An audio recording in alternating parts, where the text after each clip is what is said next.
sí, ahí sí, ya. Jeremías 26. Sean todos bienvenidos esta noche, una noche lluviosa, ya.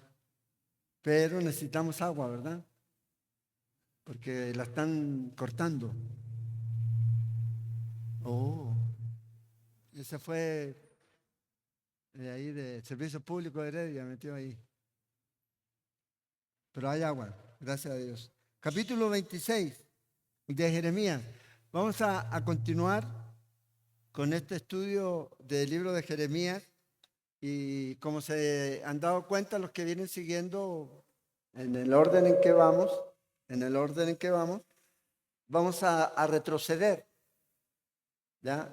El último estudio que se tuvo de Jeremías quedamos en el capítulo 29, pero yo comencé el capítulo 26 y esta noche, si Dios lo permite, lo voy a terminar.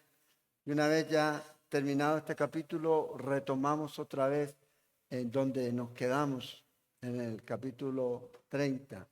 Entonces, a modo de repaso, los primeros 6 versículos, cualquiera que no haya visto este estudio, no haya estado acá, puede buscar ahí en el canal de YouTube. Ahí está la primera parte que miramos de esta porción del libro de Jeremías. Vamos a leer entonces Jeremías, el capítulo 26, vamos a retomar del versículo 1 y vamos a ir comentando algunas cosas antes de retomar nuestro estudio. Fíjense, dice aquí, en el principio del reinado de Joacín, hijo de Josías, rey de Judá, vino esta palabra de Jehová diciendo. Entonces, aquí el profeta tiene la comisión del Señor de entregar un mensaje. Y durante este tiempo ya de Joacín, que era hijo de Josías, Josías fue uno de los buenos reyes que tuvo Israel, que llevó al pueblo a celebrar la Pascua y todo lo demás, y a limpiar el templo. Y es en este tiempo en el que este hombre, en el reinado de este Joacín, es que va a entregar este mensaje. Este Joacín es diferente a su padre, obviamente. Su padre lamentablemente muere producto de meterse en algo que Dios no lo había llamado, ¿ya? A pelear ahí contra los egipcios y ahí en esa batalla él muere. Y nos dice aquí que es durante este tiempo que vino la palabra del Señor y comisiona aquí al profeta. En el verso 2 dice, así ha dicho Jehová, ponte en el atrio de la casa de Jehová. Algo similar a lo que pasa en el capítulo 7. Después ustedes pueden volver y ver que el Señor también le ordena ahí a que él vaya a este lugar a proclamar un mensaje. Y habla a todas las ciudades de Judá que vienen para adorar en la casa de Jehová todas las palabras que yo te mandé hablarles. No retengas palabra. Entonces, el Señor, en este tiempo en donde probablemente había alguna fiesta judía, 3 veces al año los hombres judíos viajan hacia Jerusalén y están en una de estas 3 fiestas, la Pascua, el Pentecostés, ya los tabernáculos. ¿Cuál es exactamente? No sabemos, pero lo que sí sabemos es que esta gente iba a estar ahí y es ahí en donde este hombre iba a proclamar el mensaje que el Señor tenía para ellos. Y lo interesante aquí es que todas las palabras que yo te mande, les dice el Señor, debes hablarla, no debes excluir ninguna palabra. Ahora, en este tiempo a veces hoy día estamos con el problema, ¿verdad?, de que hay muchos lugares en donde no están enseñando toda la Biblia, no están hablando toda la palabra de Dios, sino que están tratando de acomodar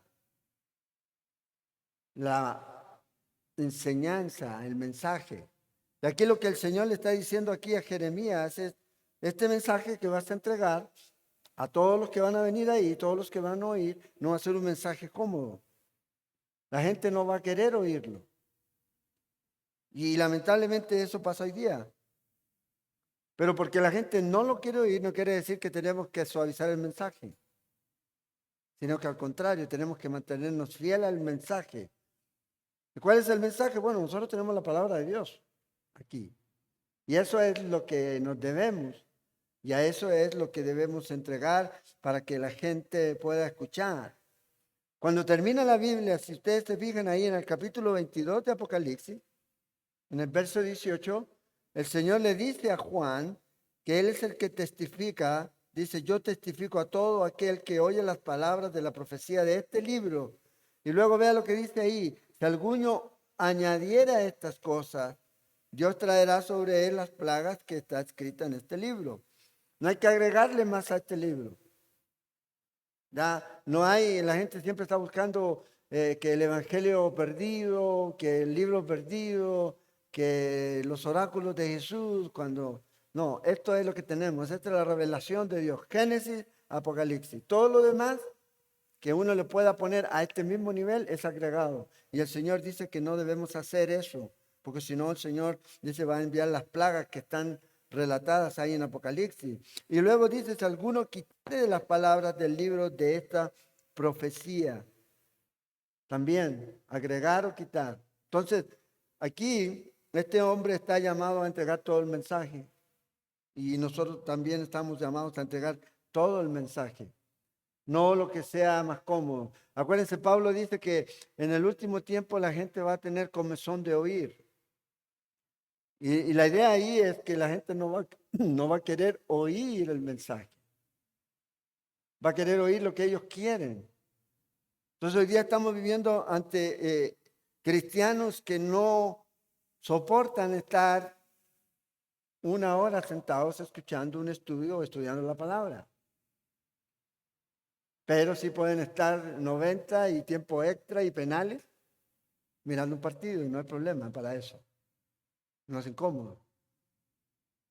Entonces, ¿para qué tanto estudio? Dice, ¿para qué tanta palabra? ¿Para qué? Porque eso es lo que la gente necesita.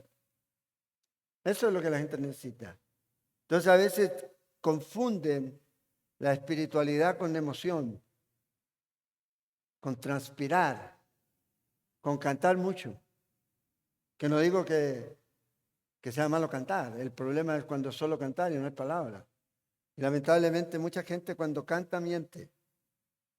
Porque está cantando algo que no sabe y que no conoce muchas veces. O a veces se canta algo que va en contra de la Biblia. Entonces, entregar todo el mensaje, especialmente en este tiempo, es muy importante. Luego dice ahí en el verso 3, y aquí está el propósito de la misión que Dios le da a Jeremías de entregar el mensaje. Dice, quizás oigan y se vuelvan cada uno de su mal camino, y me arrepentiré yo del mal que pienso hacerles por la maldad de sus obras.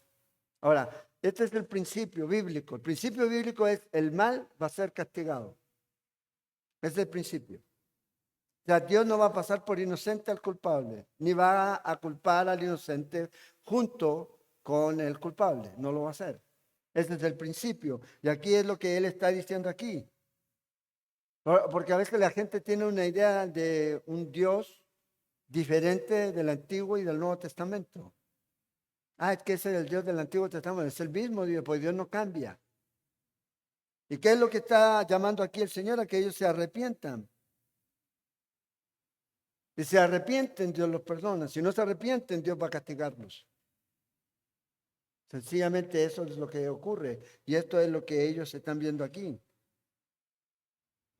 Lamentablemente hoy día parece ser que la regla es que la gente hace cosas malas sin esperar castigo. Pero Dios no pasará nunca por inocente al culpable. Lo va a castigar. Y este es el juicio que el Señor les está diciendo a ellos, que si no se arrepienten va a venir sobre ellos. Tenían que arrepentirse y miramos y hablamos acerca de eso cuando miramos aquí. Luego en el versículo 4 dice, les dirás pues, así ha dicho Jehová, si no me oyeres para andar en mi ley, la cual puse ante vosotros, para atender a las palabras de mis siervos, los profetas que yo os envío desde temprano y sin cesar, a los cuales no habéis oído. Yo pondré esta casa como silo y esta ciudad la pondré por maldición a todas las naciones de la tierra. Entonces aquí fíjense el mensaje de Jeremías en el atrio del templo, en donde él está proclamando esto, donde había multitud de gente viniendo a estas fiestas, cual sea la fiesta que ellos estén, el Señor le dice, esto es lo que debes decirle. Si no oyen y no andan en mi ley, no basta solamente oír, sino que hacer. No solamente oír, sí, yo oí la palabra de Dios, sí, pero el asunto es llevarlo a la práctica. Y es lo que Él les dice, si no me oyeres por andar en mi ley, lo cual puse ante vosotros. Entonces, Dios no nos va a juzgar por algo que nosotros no conocemos, pero sí por lo que usted sabe. A mayor luz, a mayor revelación, mayor castigo. Mayor castigo. El pueblo de Israel conocía la ley, el Señor había estado con ellos. Por 490 años ya llevaban aquí hasta este punto. Y habían recibido, como dice aquí, profeta tras profeta. No solo uno, sino un montón de profetas. Entonces, el Señor les da aquí, esto es lo que ellos debían hacer.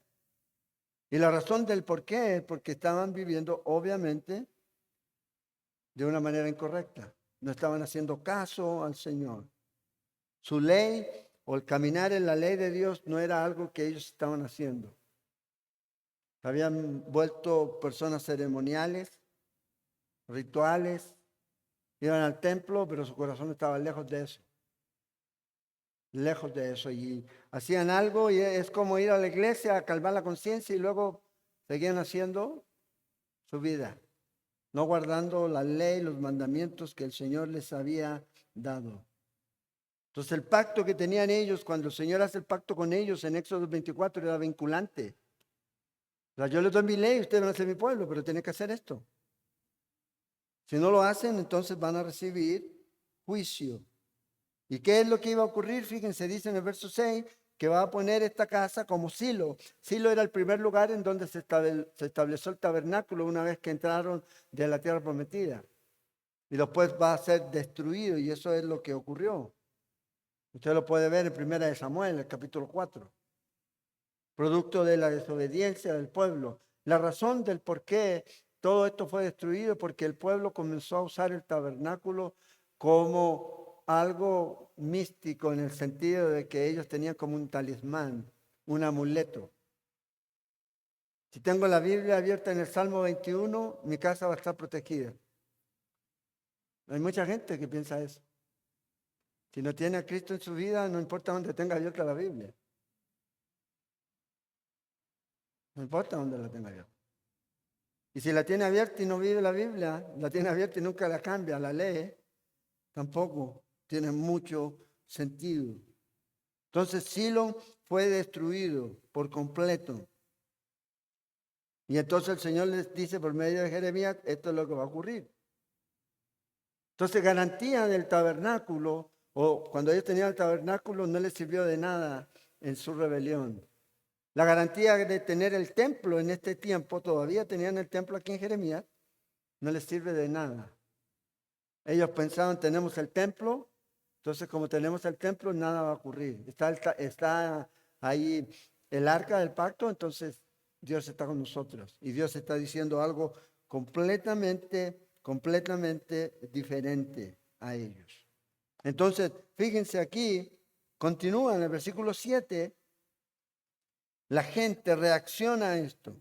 Siempre va a haber una reacción al mensaje del Señor. Gente que va a creer, gente que se va a arrepentir, gente que se va a burlar, gente que se va a levantar en contra para tratar de agredir. Y esto es algo que no va a cambiar. No ha cambiado y cada vez se va a ir poniendo peor. Entonces aquí fíjense lo que pasa en el versículo 7. Y los sacerdotes y los profetas y todo el pueblo, estos tres grupos, estaban corrompidos. O sea, alguien llamar sacerdote en este tiempo era llamar a Juan Pérez, como Juan Pérez. Su vida no demostraba lo que era. Tenía y cumplía una misión, se vestía de una manera, pero estaban corrompidos. Lo mismo con los profetas. Y esta gente dice, y oyeron a Jeremías hablar estas palabras en la casa de Jehová. Imagínate, en la casa del Señor. Él está diciendo, el templo va a quedar barrido. Barrido. Ocurrió. Y no va a ser la primera vez, porque Jesús va a decir lo mismo después, en Mateo 24. No va a quedar piedra sobre piedra. Y si usted mira el monte del templo, donde está esa construcción, ¿verdad? De estos, ¿cómo se llama? Árabes, ¿verdad? Ahí debería estar el templo, pero ahí no está el templo. Está esa mezquita ahí, ¿ya? Que construyeron en el tiempo del año 600 y algo así. Entonces, y cuando terminó, dice, de hablar a Jeremías, y subrayen eso porque es interesante. Están escuchando algo que no quieren oír, pero lo dejaron hablar. A mí me llamó la atención que dijera aquí esto. Y cuando terminó, ellos debieron haber antes, pero dice aquí que lo dejaron terminar de hablar. Dice todo lo que Jehová le había mandado. Yo creo que esa es la razón por que lo dejaron terminar. Y no solo va a terminar de hablar, sino que va a terminar su ministerio también, hasta que el Señor termine con él. No antes, ni un minuto antes, ni un minuto después. Todo, dice, a que hablase todo el pueblo, los sacerdotes y los profetas y todo el pueblo le echaron mano diciendo, ciertamente morirá. Entonces, este grupo de líderes religiosos eran hombres que lucraban de la religión, como lamentablemente hoy día hay muchos que lucran de la religión. Viven como estrellas de Hollywood. ¿Ya? Bueno, es como estos vivían aquí. Estos televangelistas hoy día que usted puede ver, que se mueven y hacen show y todo lo demás, viven de la fe, engañando a la gente. Y esto es lo que estaba pasando con el pueblo aquí. Los profetas tenían el problema de que estaban confiando en Egipto. Y ese era el mensaje, porque estos profetas estaban en contra de Jeremías. Entonces los sacerdotes y los profetas estaban completamente fuera de la voluntad de Dios. ¿Y el pueblo qué decía? Bueno, no son los sacerdotes, no son los profetas, pero el pueblo decía, tenemos el templo. Tenemos el templo. El pueblo decía, no, mientras haya templo, mientras esté eso ahí, no hay problema. Entonces, fíjese qué interesante, dice, y dejaron terminar. Y aquí yo creo que hay un principio bastante importante para nosotros, aquellos que hemos sido llamados por el Señor. Vamos a terminar nuestra misión. No va a ser interrumpida. A veces la gente dice, estos misioneros de Gene Elliot y esos que murieron allá en el Cauca, su misión fue interrumpida. No, ese era su tiempo. Ni un minuto antes, ni un minuto después. Dios va a cumplir su propósito. Entonces, ¿qué ocurre? Mientras estamos en la voluntad de Dios, cumpliendo el llamado de Dios, Dios nos va a cuidar. Dios va a velar por nosotros. Y Dios nos va a proteger y proveer hasta que se cumpla la misión. Si estamos obedeciendo la palabra del Señor, si estamos enseñando la palabra del Señor, viviendo la palabra del Señor, tengamos la certeza de que Dios nos va a cuidar. Nos va a cuidar hasta que ese propósito por el cual Él nos ha llamado se cumpla. Un ejemplo claro de esto es en el libro de Apocalipsis, en el capítulo 11, los dos testigos. ¿Cuándo fueron muertos? Cuando cumplieron su tiempo, no antes. Entonces, aquí Dios va a cuidar de Jeremías. ¿Todavía le queda tiempo a Jeremías? Sí, todavía. A pesar de que esta gente lo quería destruir. Lo quería destruir. Entonces, Dios te va a cuidar. Y la pregunta es, bueno, si yo termino mi labor aquí, ¿quién quiere quedarse aquí? ¿Para qué quedarnos aquí si ya cumplimos? Hay que irse. A veces la gente se aferra demasiado a este cuerpo y a esta vida, ¿verdad? Pero cuando Dios dice ya, vámonos. Que no seamos como Ezequías, Señor, mira cómo he sido, dame más tiempo. Y vea lo que pasó. En esos 15 años nació uno de los peores reyes de Israel. Entonces, Dios tiene su tiempo. No va a haber ni un momento antes ni un momento después en que el Señor nos lleve a nuestro lugar, a nuestro hogar, en el cual alguien pueda venir y hacerte, ¿ya? O quitarte la vida. Dice el versículo 9, porque ha profetizado en nombre de Jehová, diciendo: esta casa será como Silo y esta ciudad será asolada, no, hasta no quedar morador. Este era el problema de ellos. Y todo el pueblo se juntó contra Jeremías en la casa de Jehová. El problema de ellos es que no era Dios. Ellos no están pensando en Dios. Ellos están pensando en una cosa. Pero ¿cómo va a ser destruido este edificio? Pero se supone que es Dios. Entonces eso quiere decir que hay un problema a veces cuando nos enfocamos y ponemos nuestra seguridad en el templo y no en Dios. En esto, en aquello, en esto otro y no en Dios. Y este es el enfoque que ellos tenían aquí. Fíjate, estaban molestos. ¿Por qué? Porque el templo se iba a ser destruido, iba a quedar como con escombros por todo lado. Y ustedes pueden después ver en el libro de Zacarías y Ageo cómo se construye otra vez, se levanta ese templo que va a ser destruido. No dentro de mucho tiempo ya, cuando sigamos la lectura. Entonces aquí ellos estaban ahí molestos por esto. Y los príncipes, dice versículo 10, los gobernantes de Judá llegaron ahí también, estaban los religiosos y ahora llegan los líderes civiles. Y los príncipes de Judá oyeron estas cosas y subieron de la casa del rey a la casa de Jehová. Acuérdense, ¿se acuerda cuando David construyó? Si usted ve la historia de Israel en el libro de Samuel, cuando ya David toma, la casa de David está un toquecito más abajo que el templo. Entender importante quién es el que está reinando realmente. Y eso también debe ser en nosotros. Nunca olvidarnos de eso. ¿Quién reina en nuestra vida? Siempre tengo que ir a Él. Desascender, nunca descender. Bueno, esto es lo que estos hombres hicieron y subieron a la casa del rey. De la casa del rey y llegaron a la casa de Jehová y al templo y se sentaron en la entrada de la puerta nueva de la casa de Jehová. Entonces, al oír todo lo que estaba pasando, subieron y dijeron: vamos a ver qué está ocurriendo. Y subieron a este lugar y se encontraron con este problema. Acuérdense, en ese tiempo culturalmente sentarse en las puertas o ir a las puertas específicas en algunas ciudades era el lugar de juicio. Ahí se sentaban a juzgar las cosas. Culturalmente era así. Ahí se sentaba todo el pueblo y ahí los líderes sentados a la puerta de la ciudad o a la puerta del lugar importante. Y esto es lo que ellos están haciendo aquí y van a hacer este juicio. Antiguamente se hacían negocios también ahí, pero aquí es un juicio.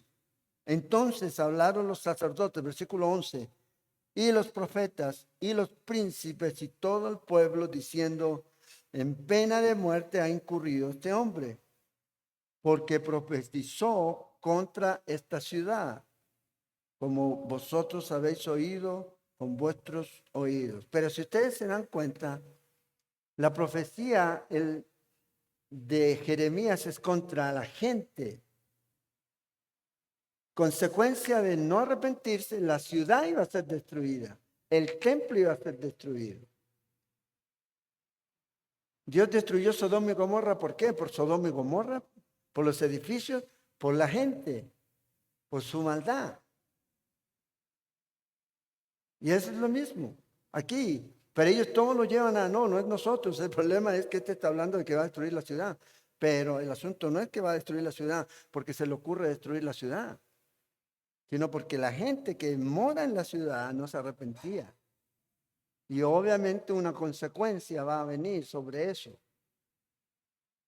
sobre estas ciudades, y así ha ocurrido en la antigüedad. Dios destruyó el mundo. ¿Por qué? Porque por el mundo, no, por la gente.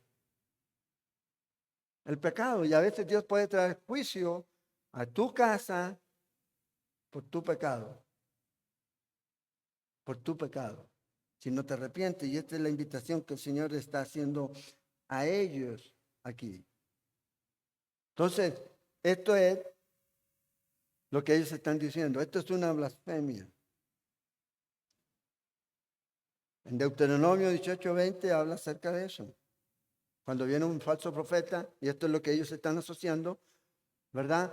Y comienza a hablar en el nombre del Señor, a hablar cosas que yo no he mandado, entonces el tal debe morir. Esto es lo que está haciendo Jeremías. Es imposible que Dios hable en contra del templo. No, es contra ustedes. Es contra ustedes. Es lo que el Señor les está diciendo a ellos.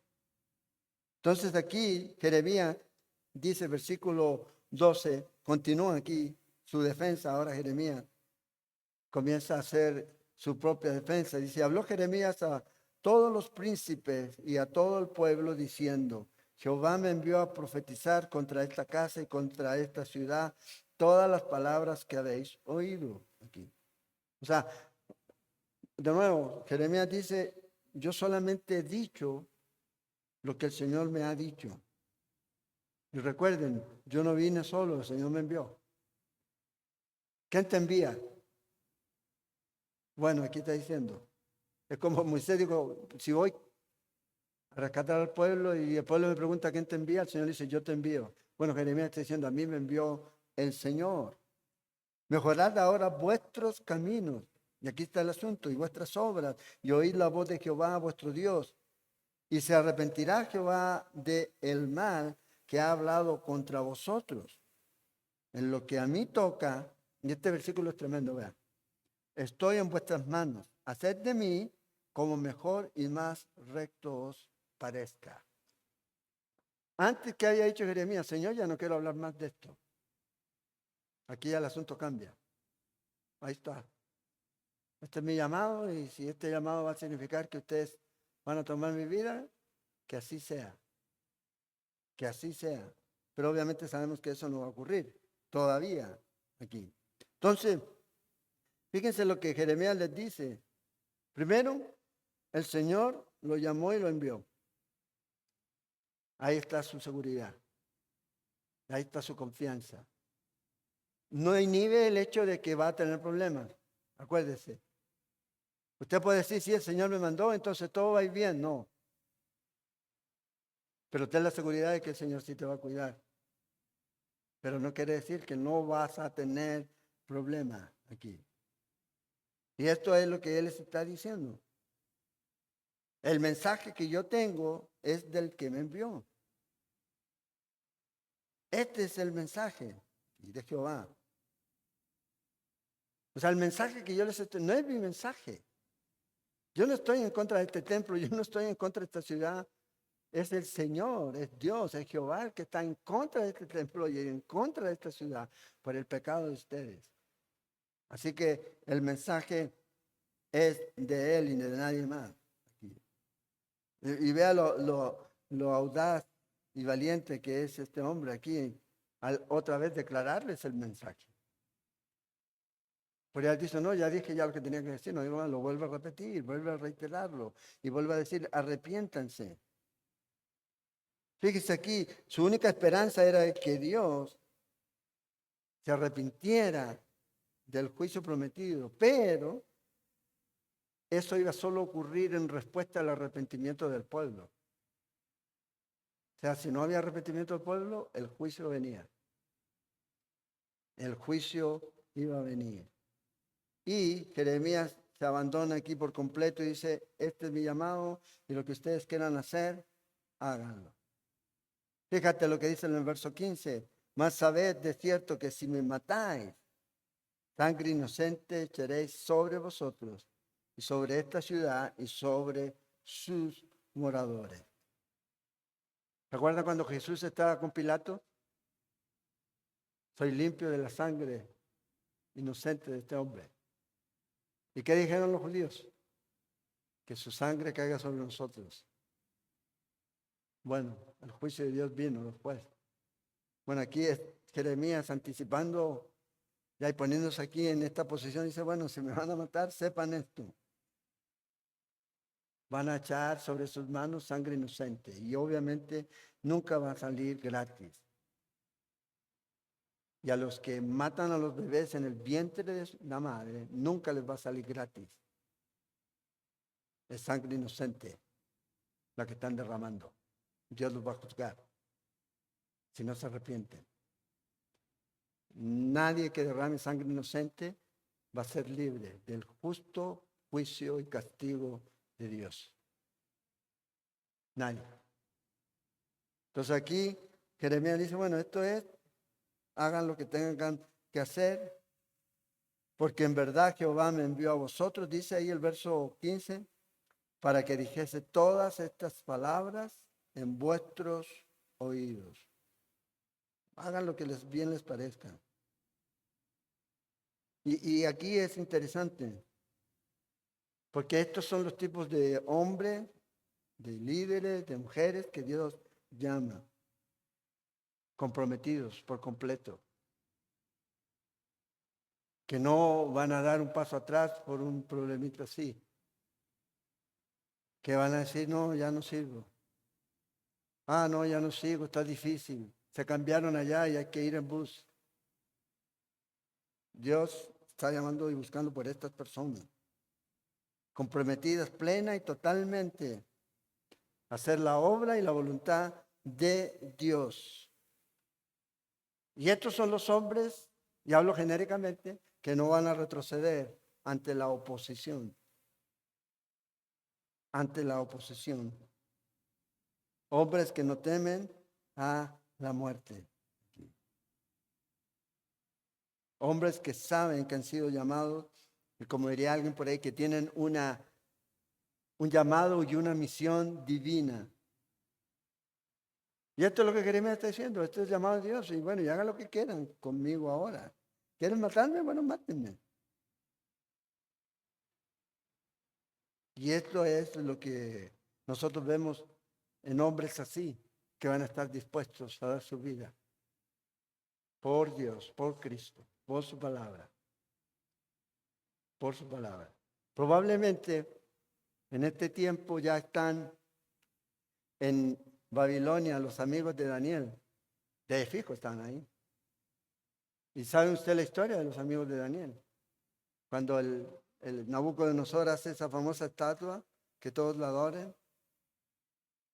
Y qué tremendo que ellos son llevados a un punto en donde tienen que tomar una decisión, o adorar esa estatua o morir quemados. ¿Y qué decidieron? Morir quemados. ¿Fueron quemados? No, Dios los guardó. Ahora, ¿ellos sabían que no iban a morir quemados? No. Ellos no estaban yendo, voy a la segura en el sentido de que nada va a pasar. Pero ellos estaban seguros de que Dios podía librarlos, y aún así, si Dios no los libraba de ese horno de prueba, de ese horno de fuego, ellos no iban a doblegarse ante la idolatría. Y no solo ellos. ¿Se acuerdan en el libro de Hechos? En el capítulo 21 de Hechos. Vamos a ir un momento. Ese pasaje tremendo también del apóstol Pablo. Hechos 21. ¿Se acuerdan cuando venía hacia Jerusalén?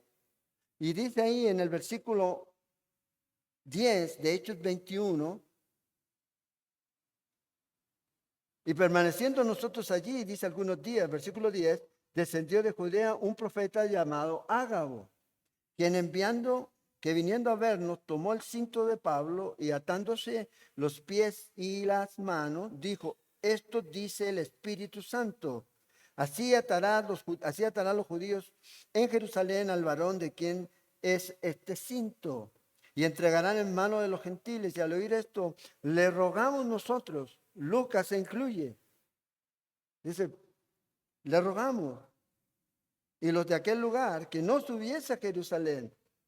Estos son los hombres que Dios ocupa. Vea lo que dice. Entonces Pablo respondió, ¿qué hacéis llorando? O sea, estaban llorando, estaban como una Magdalena, ay, Pablo se va a morir. Quebrantándome el corazón, dice. Quebrantándome el corazón. No tenían la visión, no tenían el mismo enfoque. que el morir es ganancia. Pablo sí lo tenía. Ellos a este punto no, y muchos cristianos hoy día tampoco lo tienen. Porque yo estoy dispuesto, vea lo que dice Pablo, no solo a ser atado, más aún a morir en Jerusalén por el nombre del Señor Jesús. Un hombre con esta determinación, ¿cómo lo detiene? ¿Con qué lo detiene? Y esto es lo que usted ve en el libro de los Hechos. Por eso dice que el Evangelio llegó a todas partes de ese mundo conocido. Los que han vuelto el mundo al revés. ¿Por qué? Porque ellos iban, no tenían temor. Ellos llevaban el mensaje al todo el mundo. No voy a retroceder por amenazas. Voy a seguir. Él lo tenía claro. Ahora, hubo situaciones donde Pablo salió y lo sacaron a otro lugar, sí. Pero en este punto Pablo ya está decidido, tengo que llegar a Jerusalén. Pase lo que pase. Y voy a confiar en que el Señor me va a permitir llevar el mensaje. Ahora acuérdense, el Señor ya le había dicho a Pablo que lo iba a llevar a Roma. ¿Sí? De ahí le va a decir, no te preocupes, no te van a matar, vas a llegar hasta Roma. A confortar a los hermanos. La iglesia en Roma ya estaba ya fundada. Ya. Entonces Pablo aquí dice, hey, no lloren. Es como la canción No llores por mí, Argentina. No, no lloren por mí. Si el asunto es difícil, usted se lo hace más difícil. Es como, ay, no te vayas. Es como a veces los padres ya se aferran a los hijos cuando el Señor llama a los hijos a servir en misiones. Déjenlos. Si el Señor los está llamando, no los detenga. Confíe que el Señor los va a cuidar. Y si el Señor permite que algo les pase, bueno, se nos adelantaron, fueron al cielo. Entonces, el morir es ganancia. Pero para que el morir sea ganancia, primero tiene que ser el vivir es Cristo. No puede ser al revés. La gente dice quiero morir, pero Cristo no es su vida, sino que Cristo es algo más de su vida. No es su vida. No es, para muchos es parte de. No, sí está, es parte. No, Dios no quiere ser parte. Dios quiere ser nuestra vida. Por eso Juan decía, es necesario que yo crezca y que yo mengue y que Él crezca. Es lo que decía Juan. Entonces estas amenazas que hacían a Pedro, a Pablo, a estos jóvenes en Babilonia, aquí mismo ahora a este hombre, con esta actitud nadie los iba a detener.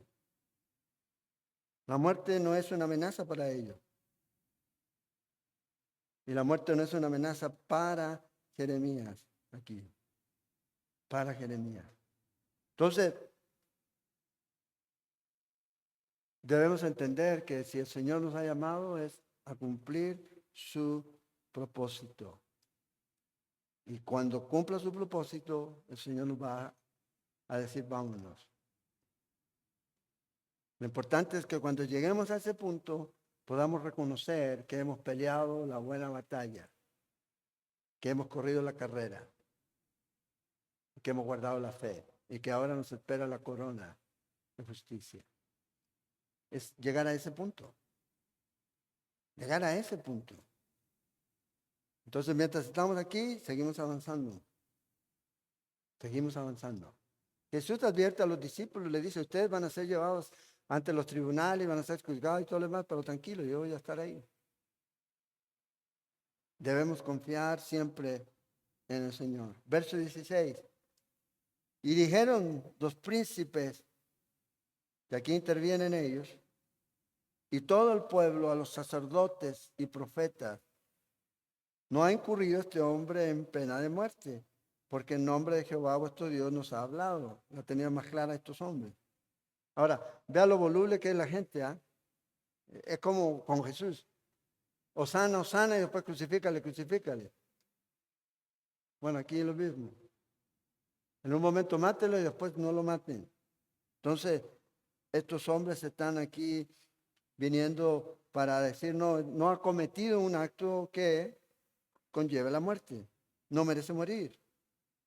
Debe ser absuelto. ¿Por qué? Porque este hombre ha hablado en nombre de Dios. Lo que Dios le ha entregado a él. Ahora, a veces la gente va a tener que reconocer eso. Ya es lo que ellos están haciendo. No les gusta el mensaje de Jeremías, pero tuvieron que reconocer que era el mensaje de Dios. Y no les quedaba de otra aquí. Entonces el problema aquí es que a veces la gente se enoja con el mensajero que lleva el mensaje, pero no toma el mensaje como de Dios. Y es lo que estas personas en su momento no habían hecho. Entonces no debemos culpar al mensajero por entregar el mensaje que viene de Dios. Ahora, cuando lleguemos al capítulo 37, vamos a ver que el asunto va a cambiar. Por eso le digo, voluble, voluble. La gente es voluble. El hombre es inconstante en todos sus caminos cuando su vida no está anclada en Cristo. Y hoy día puede decir Osana y después puede decir crucifican. Hoy día puede decir, Señor, te sigo donde quieras, pero después, Señor, no puedo más. No quiero. ¿Cómo me permites que yo pase por esto siendo tu siervo? No es así. Entonces, siempre la gente es voluble, lamentablemente. Aprendamos a tener dominio propio y a ser estables. Estables, que nuestras emociones no nos controlen, sino que nosotros controlemos nuestras emociones. No quiere decir que no tiene emoción, pero que no viva por eso. No viva por eso. Y para que eso ocurra debe morir usted. Y que Cristo viva en usted. Por eso Pablo dice, ya no vivo yo, sino que vive Cristo en mí. Y la vida que vivo ahora la vivo en la fe del Hijo de Dios. Es la única forma. Si no, vamos a estar como un péndulo. ¿Qué Cristo estamos mostrando? Si somos como un péndulo. ¿Qué Cristo es el que estamos reflejando? Cuando estamos allá, los que han tenido la oportunidad de montarse en alguna montaña rusa, ¿verdad? Claro, cuando usted llega arriba, pero cuando empieza a bajar, gritan por lo que me han contado. ¿Ya? Ni se les escucha el grito, es un grito de silencio, pero ¿quién me mandó a estar aquí? Bueno, hay muchos a veces que dicen que de angustia. Entonces, dice aquí, se levantaron algunos de los ancianos, versículo 17, de la tierra y hablaron a toda la reunión del pueblo diciendo, y aquí es lo que van a decir. Fíjense qué interesante lo que dicen aquí. Ya ellos ya tenían antecedentes de profecía dada antes con respecto a un juicio de Dios en otro tiempo, en el tiempo del rey Ezequías. Miqueas dice de Moreset, profetizó en tiempo de Ezequías, rey de Judá, y habló a todo el pueblo de Judá, diciendo, así ha dicho Jehová de los ejércitos, Sión será arada como campo, y Jerusalén vendrá a ser montones de ruinas, y el monte de la casa como cumbres de bosques. Esto es lo que ellos estaban diciendo que este profeta había dicho 100 años antes. Y no lo mataron. Miqueas 3:11 nos dice eso. Versículo 11 y 12. Él le profetizó, este Jerusalén va a venir a ser como montones de ruina. ¿Cuál fue la diferencia? Que hubo un hombre que escuchó. Este rey Ezequías escuchó. Este rey que estaba aquí durante este tiempo escuchó y se arrepintió. Así como cuando Isaías también trajo a Ezequías. Entonces, Dios les había enviado ya profetas. y el pueblo no había reaccionado así. Entonces dice el versículo 19, ¿acaso lo mataron Ezequías, rey de Judá y todo Judá? ¿No temió Jehová? ¿No temió a Jehová y oró en presencia de Jehová y Jehová se arrepintió del mal que había hablado contra ellos? ¿Haremos pues nosotros tan gran mal contra nuestras almas? Entonces, Ezequías no lo hizo, les está diciendo. Temió al Señor y buscó al Señor y se arrepintió y bueno, Dios los guardó por un tiempo, por un tiempo. Y eso era algo que ellos sabían aquí. Entonces, este hombre se mantuvo firme, Miqueas, así como Jeremías. Pero ve aquí, en el versículo 20, nos da otro ejemplo. Pero este es un contraste bastante interesante aquí con Jeremías. Dice, hubo también un hombre que profetizaba en nombre de Jehová, Urías, hijo de Semaías, de Kiriat Jearim, el cual profetizó contra esta ciudad y contra esta tierra conforme a todas las palabras de Jeremías. ¿Qué sabemos de este hombre? Que era de Kiriat Jearim, es lo que sabemos. No sabemos más. Pero también sabemos que él fue un profeta y que fue fiel, al igual que Jeremías, hasta un punto. Se mantuvo firme aquí. Y les dio el mensaje que está dando Jeremías aquí ahora. Y oyeron, dice versículo 21, las palabras del rey Joacín, todos sus grandes y todos sus príncipes. Y el rey procuró matarle. Vea la diferencia. Entendiendo lo cual Urías tuvo temor y huyó a Egipto. No fue valiente como este Jeremías. Dejó que el miedo, que el temor se apoderara de él aquí. Y huyó. Y estas cosas no era algo que había ocurrido hace mucho tiempo, pareciera ser que era algo que había ocurrido hace poco tiempo. O sea, estaba fresco en la memoria de estas personas. Y vea dónde huyó. Dice el verso 22. Y el rey Joacín envió hombres a Egipto. ¿Ya? Huyó a Egipto. Siempre Egipto ha sido como, contamos ahí. Pero en ese tiempo Israel ya tenía o estaba bajo, en cierta forma, tratados y todo lo demás con Egipto. Entonces, había extradición. No se fue a un lugar en donde no lo pudieran encontrar. En Egipto lo iban a encontrar. Y dice, y el Natán, hijo de Acbor, y otros hombres con él a Egipto, ya los enviaron, los cuales sacaron a Urías de Egipto y lo trajeron al rey Joacín. ¿Ve? Es el mismo tiempo. O sea, algo, Dios ya había enviado a otro hombre antes. Aquí, el cual lo mató a espada y echó su cuerpo al sepulcro del vulgo, a una fosa común aquí. Entonces, Judá estaba bajo Egipto, era vasallo de Egipto. Y obviamente este hombre busca ayuda ahí y obviamente no la iba a encontrar. No la iba a encontrar. Entonces fue muerto.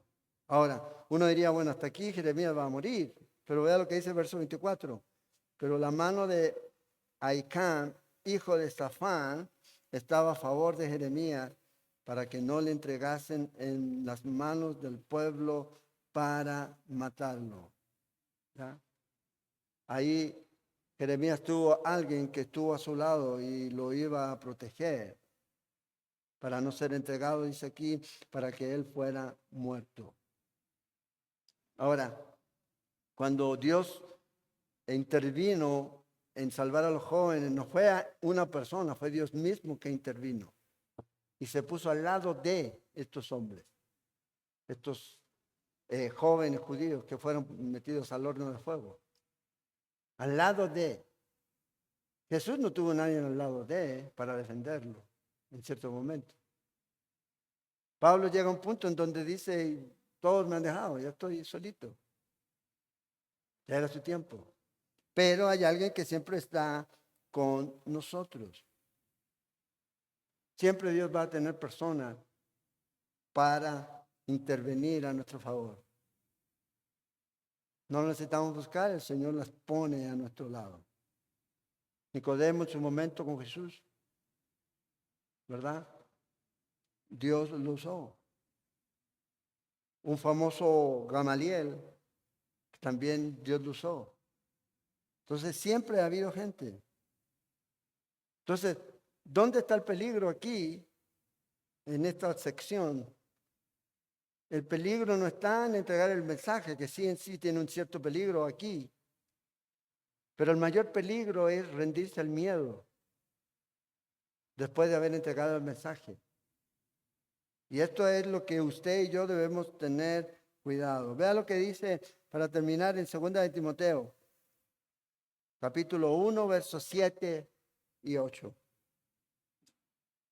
Dice el apóstol Pablo, y sabía de lo que hablaba, ¿verdad? Porque no nos ha dado Dios espíritu de cobardía. Bueno, a esta altura es la última carta del apóstol Pablo.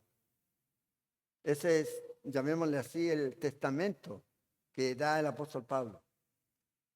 Entonces, entonces, lo que Pablo está diciendo aquí tiene mucho sentido cuando usted lee capítulo 11 de 2 Corintios, todo lo que él vivió. Claro, y con todo lo que él vivió, cualquiera diría, bueno, ya no más. Pero Pablo dice aquí al final de su ministerio, Dios no nos ha dado espíritu de cobardía, sino de poder, de amor, de dominio propio. Por ende, dice Pablo, no te avergüences de dar testimonio de nuestro Señor ni de mí, preso suyo, sino partícipe de las aflicciones por el Evangelio según el poder de Dios. Me siento bendecido en ser parte de las aflicciones del Evangelio, dice Pablo. Y Pablo en el punto dice, ¿sabes qué? No me molestes más porque las heridas y lo que le falta a Cristo lo tengo yo. Entonces Pablo dice, hey, no me ha dado el Señor, ni nos ha dado a ninguno de nosotros espíritu de cobardía. El ministerio, el cristianismo y la vida cristiana no es para cobardes. Siempre van a existir personas que te van a tratar de alejar de Dios y alejar de Dios. Pero aún así, siempre hay gente que viene a Cristo. Que viene a Cristo. Luego Pablo dice en el capítulo 2 de ese mismo libro de Timoteo, verso 3, tú pues sufre penalidades como buen soldado de Jesucristo. Ahora, qué lindo es que Pablo pueda decir esto, ¿verdad? Porque él ya las sufrió todas. Todas las que usted se puede imaginar las sufrió él. Todas. Prácticamente se murió. Todo. Y él se sufre como buen soldado. No le está diciendo, sufran ustedes, yo no voy a sufrir. Sino que sufre como buen soldado de Jesucristo.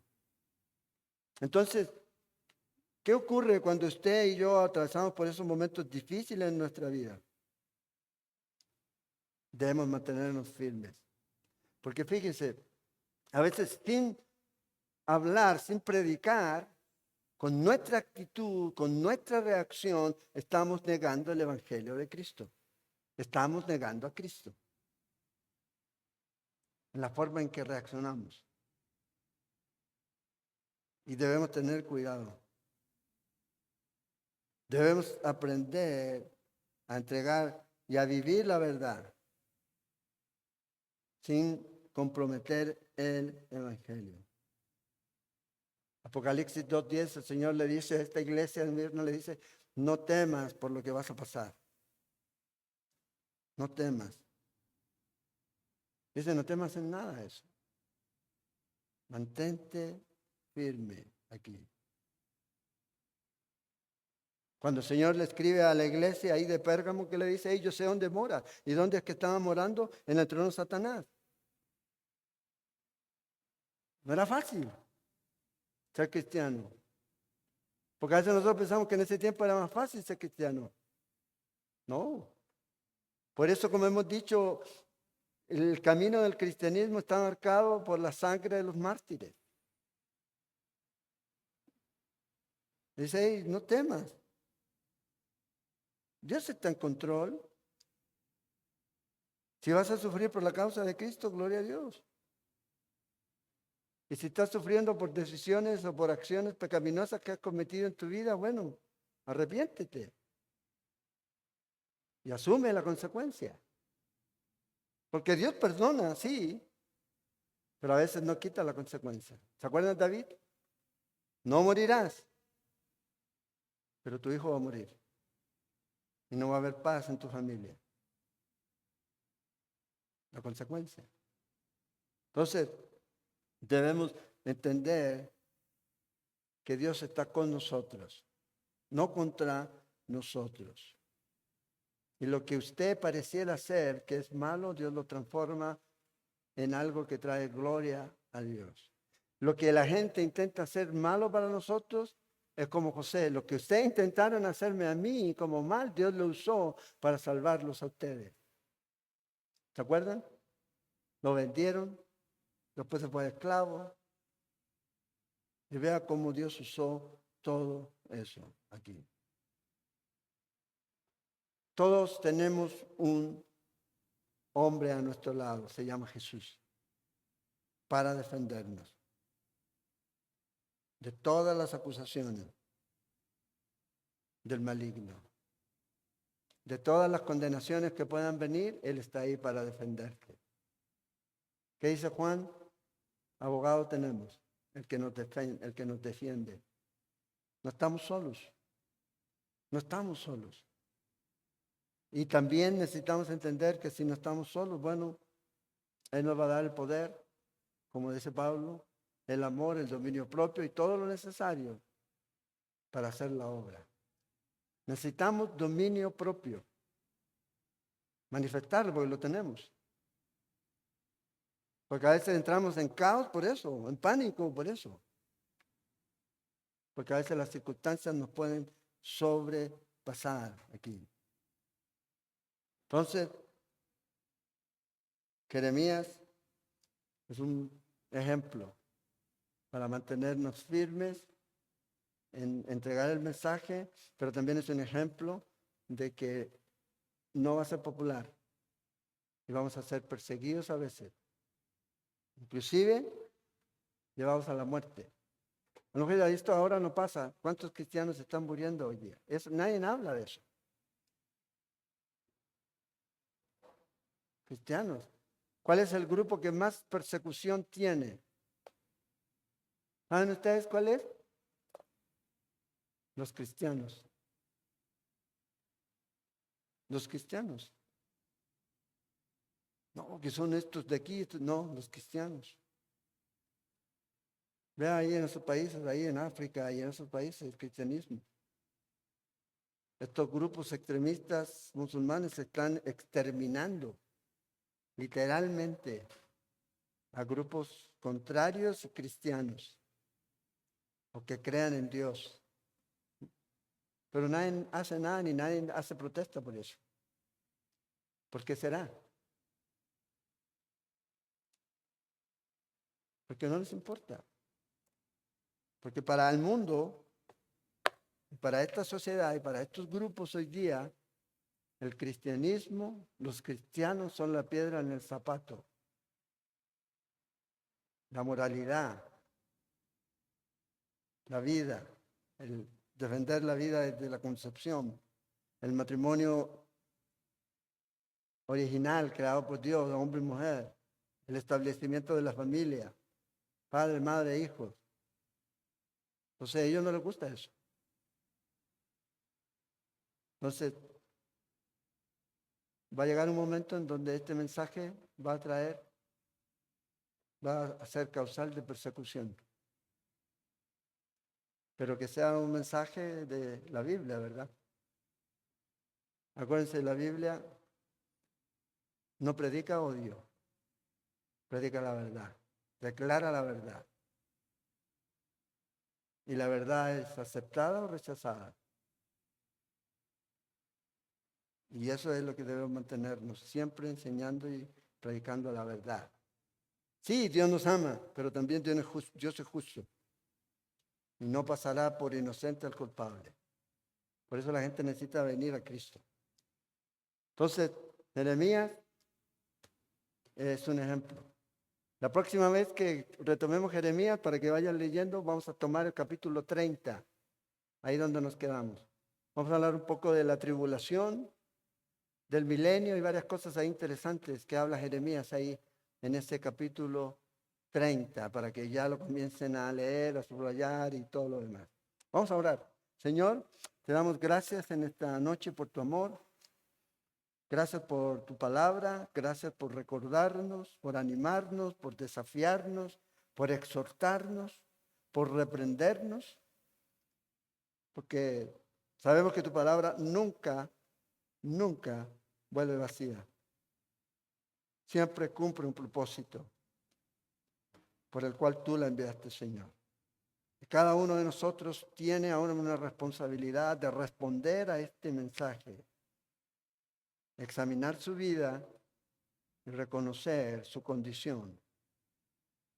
Y si, como decía el salmista, hay maldad en nosotros, Señor, te pedimos que nos perdones, te pedimos que nos limpies y que podamos retomar y tener esa comunión profunda contigo, Señor, que es la que tú quieres tener. El vivir en Cristo, que sea una realidad, porque sabemos, Señor, que eso nos da seguridad y lo que vaya a ocurrir es ganancia, siempre. Gracias te damos en esta noche. Llévanos con bien a nuestros hogares, Señor, y pedimos, Señor, tu gracia y tu misericordia.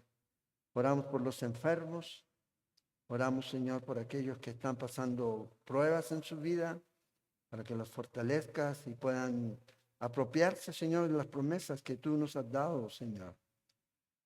No espíritu de cobardía, sino poder, para salir adelante y confiar en ti. Te pedimos, Señor, ahora que sanes también a los que están enfermos.